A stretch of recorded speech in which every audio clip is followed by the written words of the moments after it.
What role did the United States play in the universalization of human rights? Prior to 1945, human rights in most countries around the world was restricted to a few elites and privileged persons. In Europe, the advanced states had a tradition where their wealth and advancement was premised on the control and exploitation of colonies and weaker nations around the world. Most countries in Africa and Asia were ruled as colonies and their peoples had no rights.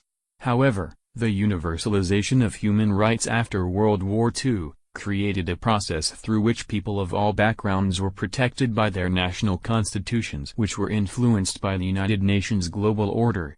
The purpose of this presentation is to critically analyze the extent to which the United States led and established a process for the universalization of human rights around the world.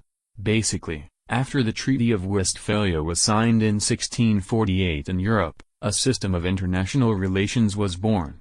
This was based on a mutual recognition of the boundaries of states in Europe. This principle was applied to newly acquired and newly colonized lands and faraway colonies discovered by European voyages. This led to the European colonization of Africa, Asia and the Americas. Europe was the most advanced continent through the 18th and 19th century. Europe was ahead of the rest of the world technologically, militarily and economically.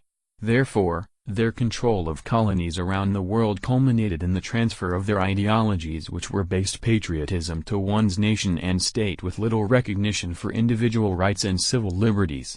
Europe's nations required their citizens to swear allegiance to the state. And society was premised on responsibility to the state rather than the need for the state to protect the rights of the people. This changed with the onset of the American Revolution, which created a national system premised on a liberal constitution that gave the citizens rights against the government and its agencies. The American Revolution was unique because it led to a constitutional process that first commenced with provision of constitutional guarantees for rights and civil liberties to the citizens. This came before the separation of powers, which was projected as a means of forcing the state to adhere to the needs and demands of the citizenry. The provision of universal rights in theory and in practice made the American Revolution different from the French Revolution, which preached the same ideals but deviated from the provision of fundamental rights to all people. France actually engaged in colonialism as a means of exploring and exploiting people in distant lands. Hence, it can be said that the United States was the first country to truly create a system of universal human rights within its boundaries. As of 1900, the European sense of human rights was one where the state provided sovereignty and protection in return for the citizens' allegiance. On the other hand, the American constitutional principle was one where the state was to protect and guarantee universal human rights for all peoples. Through the late 1800s to the early 1900s, Europe's state sovereignty model implied that their citizens had to support the state and go for wars and conquests that would expand the state's influence. Therefore, statehood in Europe was one where citizens gave unqualified support for the state in return for a better life in a richer nation. After the state expanded its scope, this led European states to go to war in foreign lands and deal with adversaries in many ways and forms. The quest for state and territorial expansion in Europe led to World War I. America, on the other hand, spent most of the 1800s in isolation. America sought to build its structures of industrialization and focus on internal growth rather than global domination.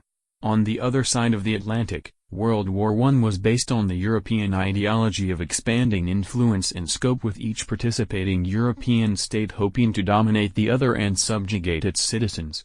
America expressed its desire for expansion on the basis of promoting human rights, civil liberties and free market ideals around the world.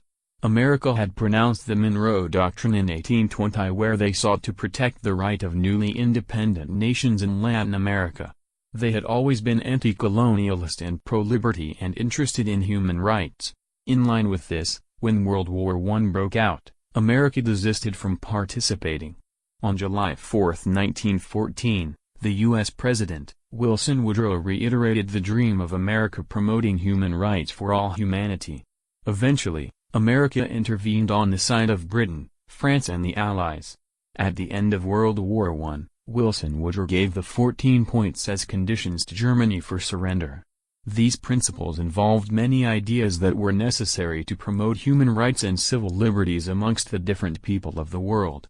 The 14 points included demands for the liberalization of the global economy, development of colonies, and the formation of a global League of Nations that would come together to supervise world peace and human rights. In the 14 points of Wilson Woodrow, we see the practical and realistic structures and standards that were essential for the provision of universal human rights for all peoples in the world. In spite of the massive humanitarian disaster that befell the world in World War I, the European powers pursued their state domination agenda. The Treaty of Versailles, for instance, reflected the colonial expansionist agenda of Britain and France. These two leading nations of the world showed clearly that they were not interested in providing human rights to all persons. Certainly, Germany, which was aggrieved by the settlement after World War I, was not ready to back down on its state expansionist dreams. The Soviet Union, which arose after the collapse of the Russian Empire, preached a form of human rights steeped in Marxist ideology. In theory, this was to provide human rights to all people, but on condition that they would sign up to the communist ideology. Thus, Lenin's Comintern was focused more on the expansion of communism and the Soviet influence rather than providing genuine universal human rights. The United States took a backseat in global affairs in the interwar period 1919 to 1939. This led to the rise of different European states who set up strong militaries and armed their forces. The intention was to expand their respective state sphere in a patriotic, nationalistic and colonialist framework. Clearly, the need to establish a global human rights system was not at the forefront of the agendas of any of the major countries. They might have possibly wanted that. However, that was not a priority for any of the leading nations: Britain, France, Germany, the Soviet Union, Italy, and Japan. The United States, which nursed the desire for a global human rights regime, was in the background in the interwar period of 1919 to 1939. They were not dominant in global affairs. The League of Nations, which was led by Britain and France, was used as a tool for the pursuit of the colonialist and international expansionist agenda of these leading countries. This made it difficult to establish and maintain a system of international human rights. Therefore, it can be said that World War II was a direct result of the failure of the leading countries to heed to America's calls for human rights and democracy. This makes America the first voice that called the world to order in terms of providing universal human rights on a global scale. World War II occurred and America was brought on board by Britain and France to protect human rights and save the free world. The Soviet Union, which was a totalitarian country, joined the alliance, and Nazi Germany, Fascist Italy, Imperial Japan and their collaborators were defeated. America had the moral high ground after the World War II. The League of Nations had failed. So had Western Europe's imperialist colonial ambition failed in promoting world peace. This created the gap that made America the main voice for a conscience in rebuilding the world after World War II. It is also worthy to note that World War II led to a situation where two major human rights issues were highlighted. 1. The murder of 6 million Jews in Europe by Nazi Germany called for a global convocation of states that would force governments to protect minorities in their boundaries. 2. The use of the atomic bomb in Hiroshima and Nagasaki meant that humanity had a greater possibility of causing massive destruction to lives and property, and there was the need for a global convocation of states to monitor the use of weapons of mass destruction. Ultimately, the United States built on the diplomatic gains of the summits they attended with the leaders of Britain, France and the Soviet Union to modify the United Nations to accommodate all states of the world. The United States had formed the United Nations in 1942 as a group of some 26 states that were united to fight Nazi Germany and Japan. Since the situation drew parallels with the war effort, the United Nations model was modified into a diplomatic agreement that could maintain peace in the world after the war. The United Nations, which was the work of the United States of America, became the vehicle through which nations were forced to use diplomatic means to deal with their disagreements.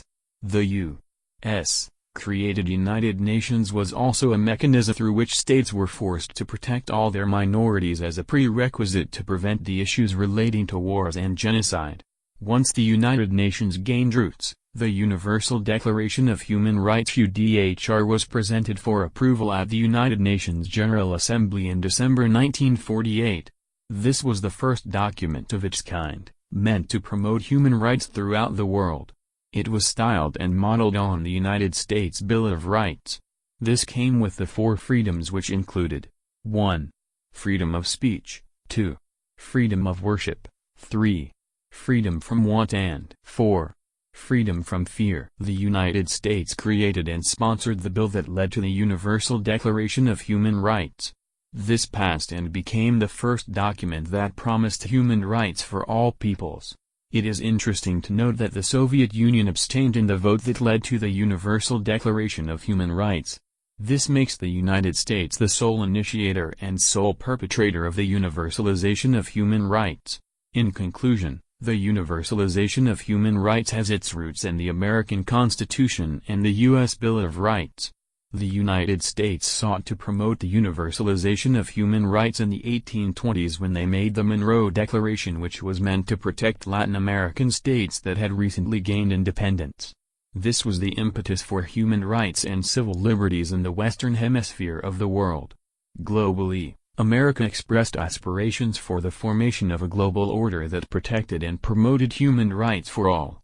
This is evidenced in the 14 points Wilson-Woodrow presented as a prelude to ending World War I. Western European nations were not in support of the universalization of human rights because their idea of states was based on responsibility and nationalism, which must give rise to colonialism.